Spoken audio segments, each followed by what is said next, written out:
When I had lost my virginity to Martins, I felt so bad. I was like, what have I just done? Even though that's my husband, I was like, what have I just done? I felt so naked. Like, what the heck is going on? And he was like, but you shouldn't feel that way. I'm your husband. I understand why you feel that way, all of that. So it took time for me to adapt and know that I wasn't doing anything wrong. Like, this is a space that God has blessed. So it's okay to be sexually active with this person.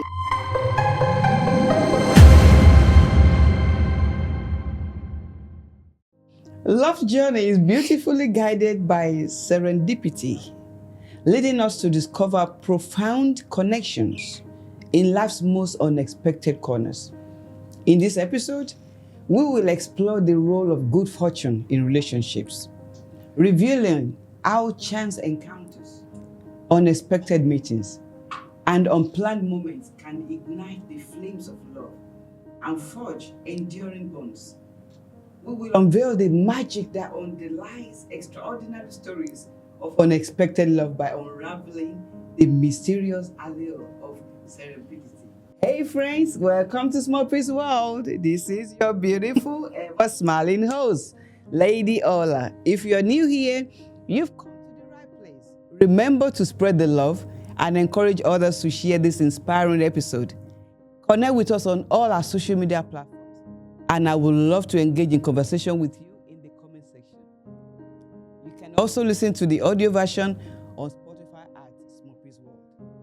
Today, I am so thrilled to have my first child and only biological daughter, Michelle Isaac. We just got married earlier this year. Without wasting any time, let's dive into this episode. So grab your coffee, get comfortable, and let's get to it. Michelle Isaac, welcome to SMOPPY'S World. Your mama finally got you here. Yes, sir. Listen, Michelle, you have an incredible love story. Yeah.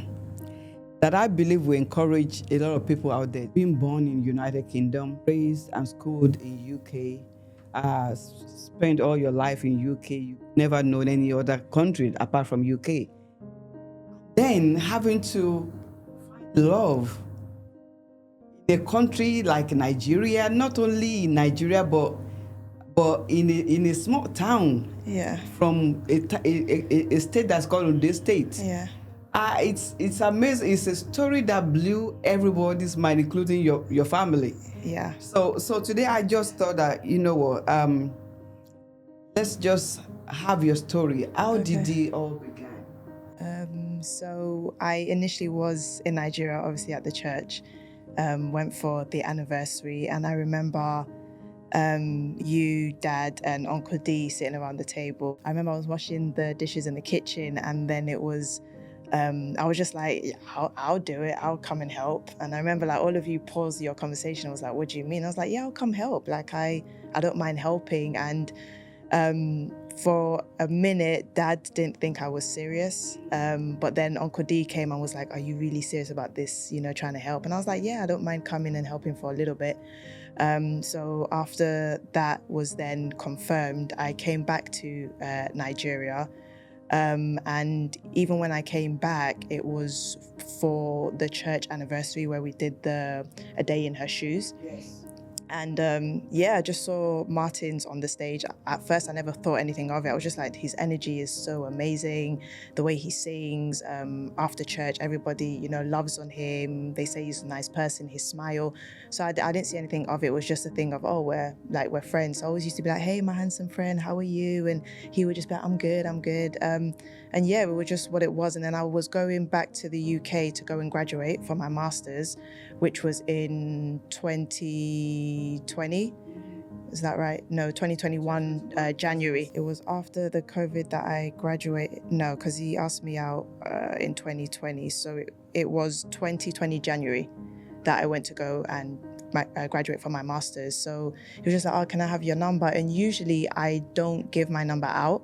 But I was like, yeah, here you go. And it wasn't until afterwards that I was like, why'd you give your number out? But even till then, it wasn't anything. We were just like friends talking. And then he was just trying to ask me questions of, he thinks there's this person he likes, he doesn't know if the person likes him back, blah, blah, blah. So it was like getting my advice on something. And I was like, yeah, like if you think the person likes you, just try, you never know.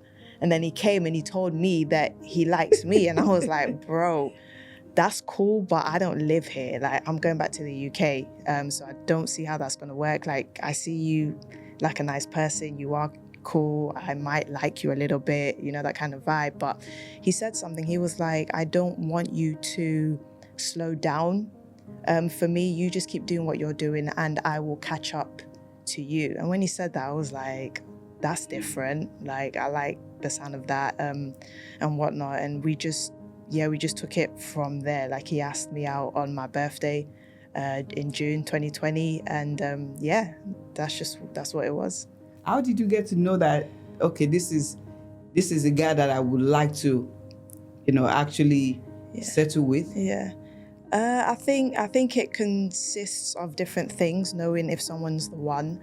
Right. But for me, it was, at that time, I remember speaking to cousin Shade and I was like, this guy likes me, I think I like him, but I don't really know because of X, Y, Z. And she then put me on Relationship Goals by Mike Todd. So I would watch Relationship Goals, and then whatever I learned from Relationship Goals, I would go and ask him. And he was giving me the answers without knowing that I was watching that Relationship Goals. So that was already like, okay, what's going on here? But then in one of the series, it was Rip Up Your List, where you create a list of what you want in a person. Then you look at what you actually need and what you want. And from that list, I realized that Martin's had 95% of what I wanted or believe I needed in a man.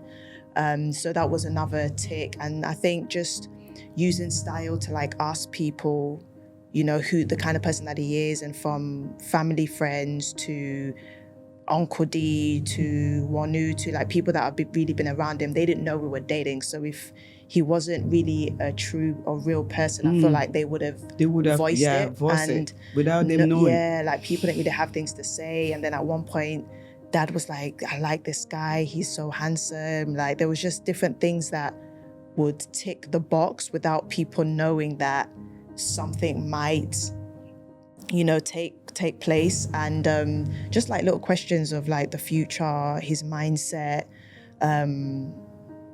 like God and finances, just different things allowed me to know he was the one. But it wasn't one thing. There were different factors that I mentioned that then was like, okay, I think I can give this person a chance and see where it goes. But it was during the 4 years that we were dating that I was now able to say, oh, this is the one. But when we first started dating and was asking me out, I wasn't really sure if this was the one. I was just in a place of, let me give this a try, rather than being scared and worried about what the future can hold. And is he the one? Is he not the one? In trying, I then found out that he is the one. So it wasn't like I got the answer straight away. Like, that never happened. So right. Yeah. So what you're saying is it might be difficult for people to actually identify if a person is the one in a short-term relationship. I think so. And would you say, if you had not watched the relationship program that was set up by Michael Todd, which make you to write those lists, if you had not written that list, would you say that you may not have been able to find out, like really discover, okay, does this person fit to?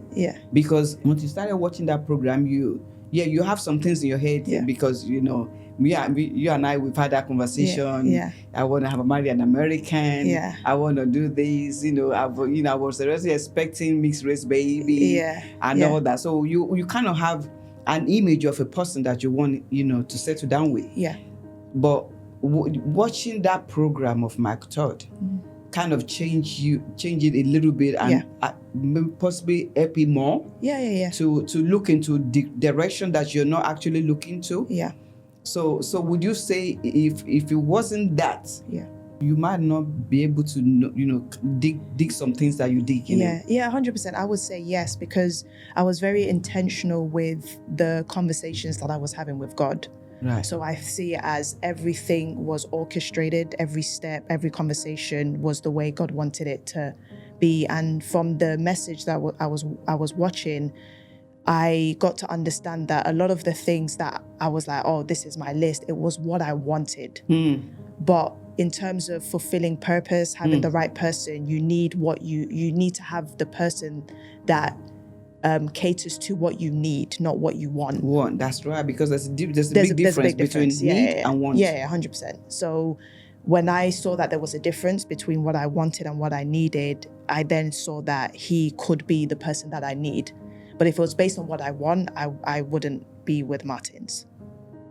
But at the end of the day, I want what God wants for me. And if he says this is what you need, then I'd rather take that, because what we want is just based on our own flesh and it could lead to destruction. But if you need something, you need that to live life. You need that to fuel, your purpose, fuel your the steps that you need to go for success, whatever it is. The need is more important than the want. It's more important than the want. And then what I'm hearing you saying is the God factor 100% is 100% needed. Yeah. Where if you're looking for the one, if you're looking into having a partner, and because if you take God out of the equation, then you have deception. Yeah, for sure.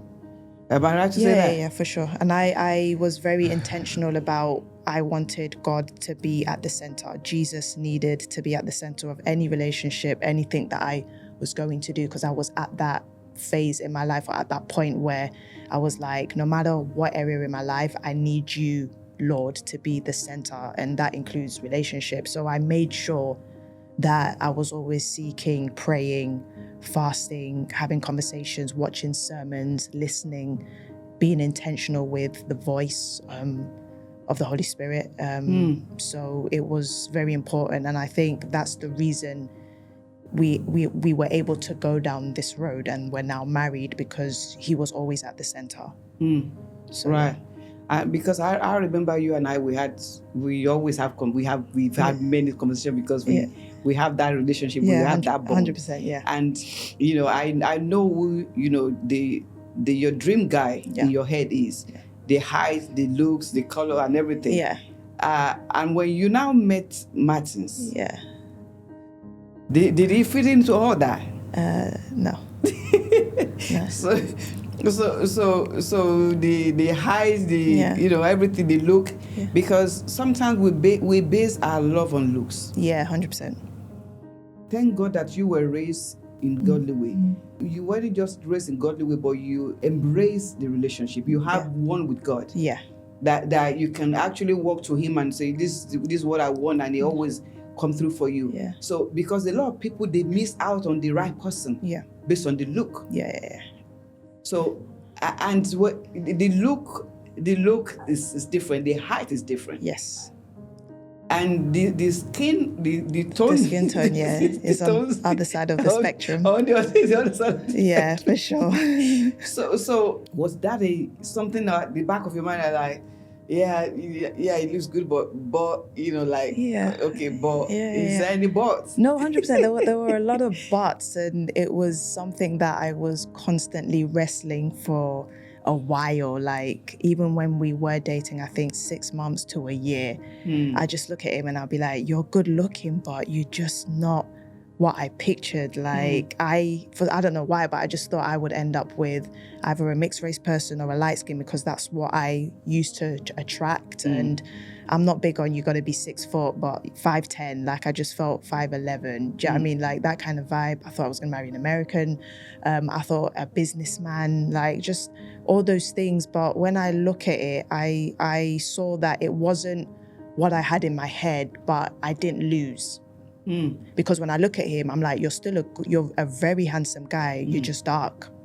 So I still got what I wanted, but I just didn't get the color. So if I'm going back to the list, it was those little things that I was like, am I really going to let a good person, God-fearing, ambitious, loving person go because he's not a specific color? And height. Yeah, and I was like, that doesn't make any sense, because I can go and have that and get what I feel like I want, and I probably might not be married, or he's abusive, or, different factors. So I just saw it as, it's one of them ones where you didn't lose, because it's not like, oh, I wanted a light-skinned person or this and that, and I ended up with an ugly. No, you're very handsome. You're just darker than I expected. So I felt like I still won. And sometimes I look at him and I'm like, dark-skinned people y'all are kind of good looking. Do you know what I mean? Like, you guys are kind of, okay. Oh my God, gosh. Yeah. Apart from me being your mother, Yeah. you've always been an amazing child. Thank you. From the day I gave birth to you and till today, I've never had to have issue with you on boys' problem and running around and sleeping around, or that kind of a thing. Yeah. Yes, I pray for my children every single day. Mm-hmm. And my prayer for you was more. Right. Because I've had failed marriage. Right. I've had one that was failed, that didn't work out. And thank God that God gave me a second chance that I'm in now, that I'm enjoying. So I never wanted you to go that route. Right. So I'm always afraid of God when she's gonna have a partner. I need you to choose for her. Yeah. Let this blah blah blah, and for sitting back, and when you told me that, Mom, can I tell you, I've actually liked Martins, and he approached me, and you were so shaky, like you were like you wanted to give my support, like would my mom ever accept this? Would she ever and I was like, because this guy that we're talking about is already my spiritual son, right? Yeah. In the church. I've already fallen in love with him. The first day I saw him at church, I came to church and I just walked to him and said, "How are you, son?" And he looked at me like, this woman doesn't even know me. Why is he calling me? Why is she calling me son? Mm-hmm. I didn't know that he was eventually going to become my son-in-law. Right. But there was a connection. There was something about him that connected us. Mm. So when you now told me, I wasn't like, oh, how can you? Blah, blah, blah. Like every parent will flare up and say, you mean you want to leave the United Kingdom and come and, fall in love with a Nigerian guy, like, all the way, what, blah, blah, and all that. But because I already saw him and because of his person, so I'm grateful to God for you. And Amen. I'm really grateful to God for you. Thank you. And like I said, you are not that child that sleeps around. No. All your life. So that all takes my me life to my at all. That takes me to my next question. Yeah. So many people in this generation find it impossible. Yeah. They think it's impossible for a lady to still be a virgin. Right. At the age that how old were you again when you and Martin started dating? I was 26. At 26? Yeah. There are still people today that believes it's impossible for a young lady to still be a virgin. Right. At that time. Yeah.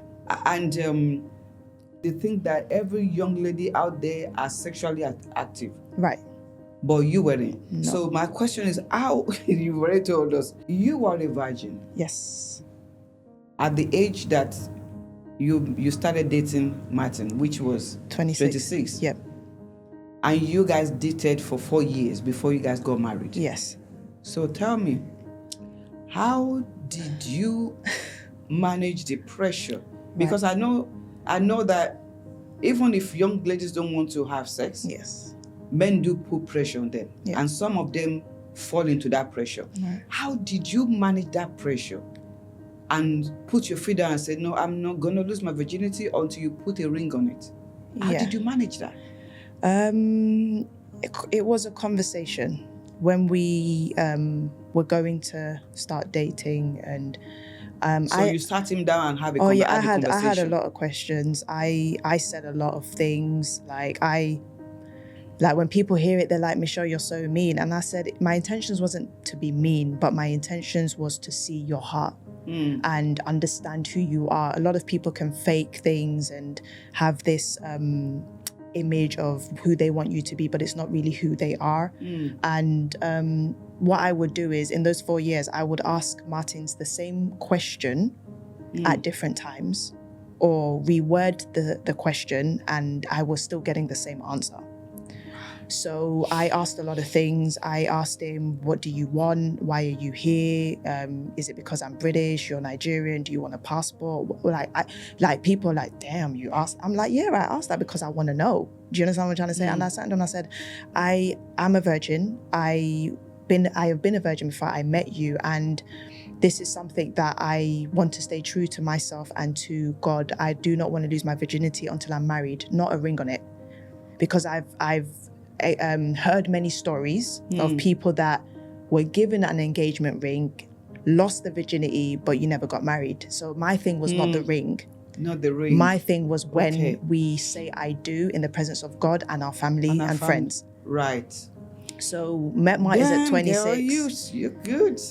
Yeah, but I think also like it's the guy that I have and God as well. But I met Martin's at 26, a virgin, and I did not lose my virginity until I was turning 30, because we got married a few months before my birthday. So I was 29 and 11 months or 10 months or something like that. So very intentional, and he was very supportive. It was hard because obviously when Martins met me, he wasn't a virgin, so he had already been sexually active.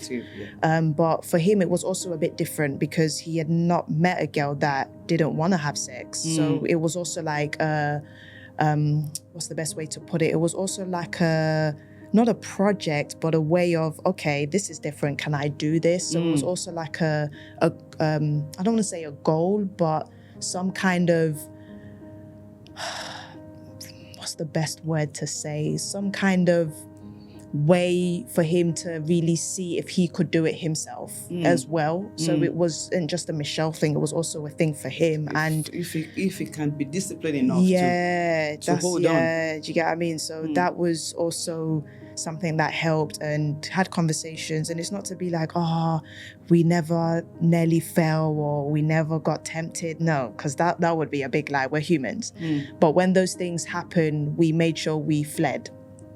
At the end of the day, the Bible said you got to flee. It doesn't matter how you do it, where you do it, when you do it. Just flee. Just do it. So sometimes that would be a situation where we just have to flee. We just get off the phone, leave your presence, whatever it is, we just had to flee because very intentional about until marriage. And I remember when Martins did propose, it was maybe a few months that we were going to get married. I was like, Mummy, sure, you're already my wife. I said, I'm not your wife.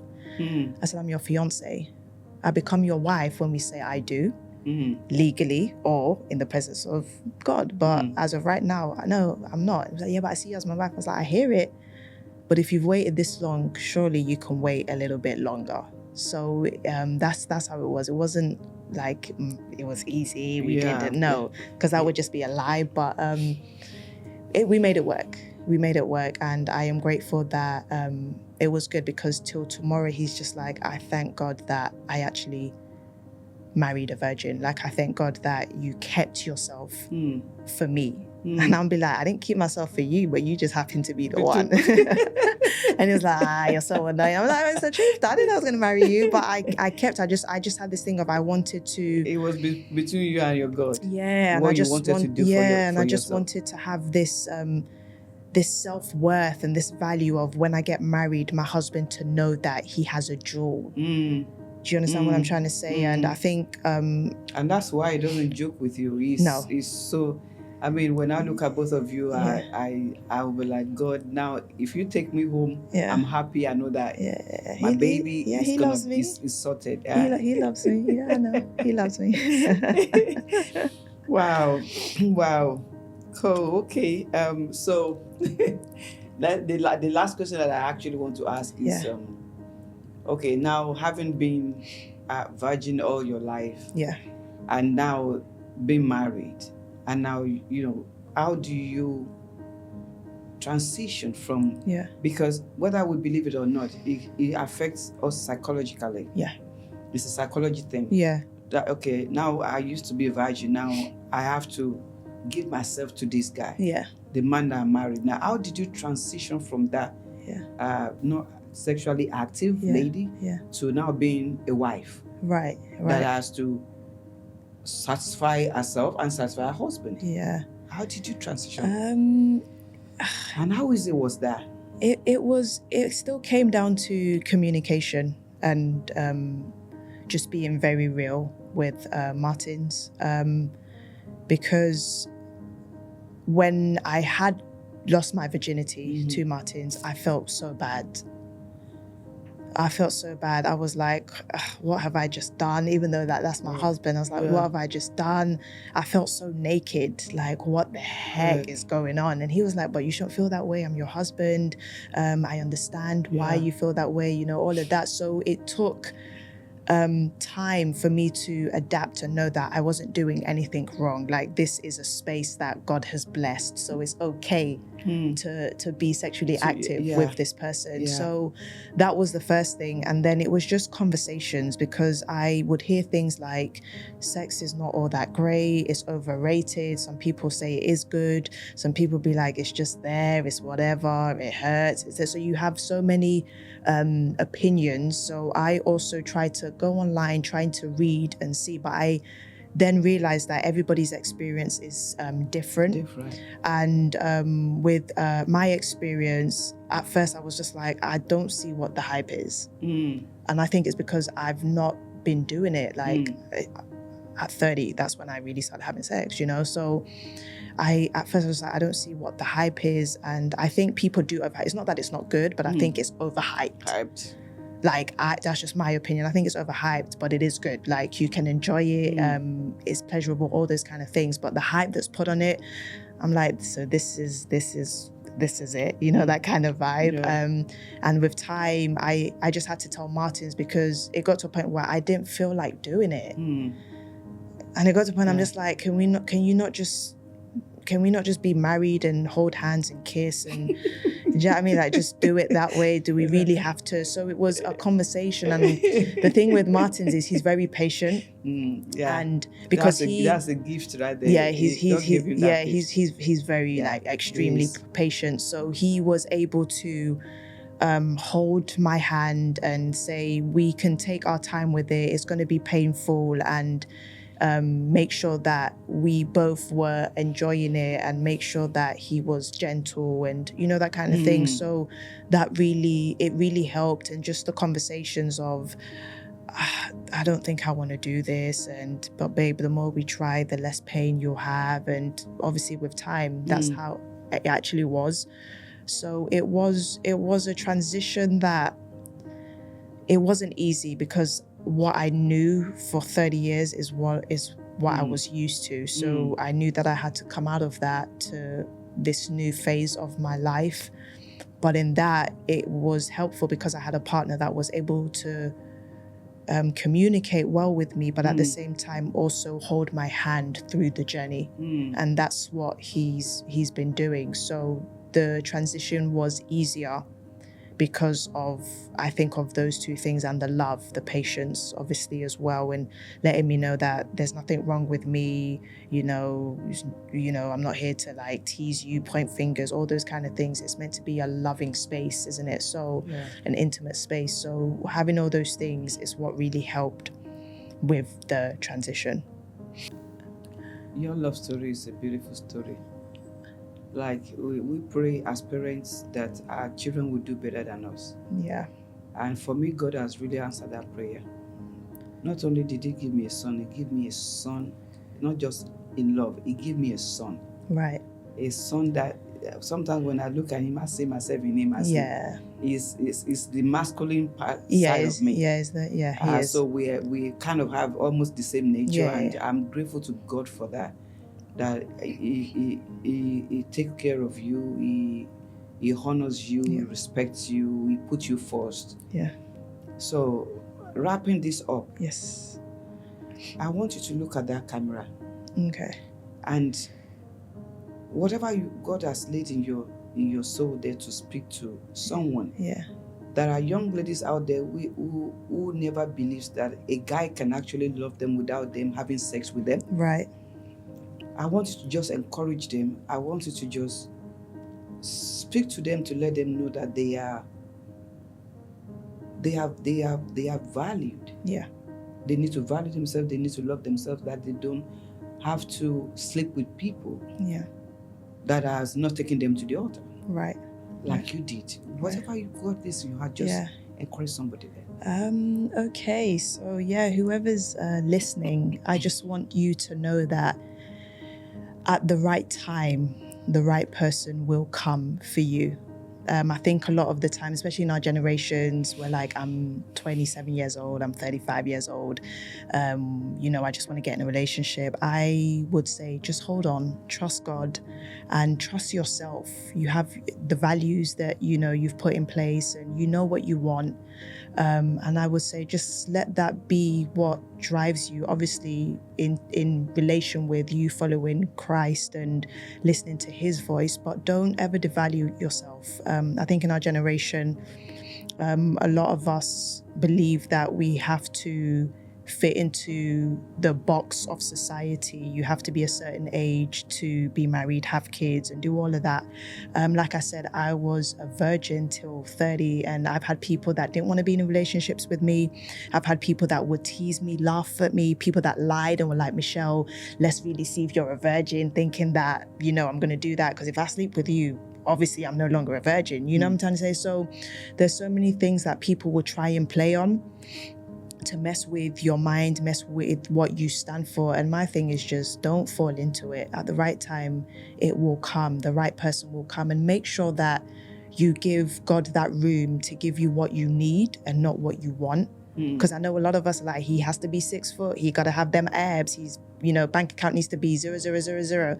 But then God can be like, but is that what you need though? Down the line, I need someone for you that is patient, someone that can, lead you to where I've called you to, go, and things like that. So just be very intentional that you have someone that you need and not someone that you necessarily want. It's not to say that you have to lower your standards, you don't have to, but you just have to have an open mind that you may not get 100% of what it is that you want, because 100% of what you want may not be beneficial for you at the time or down the line.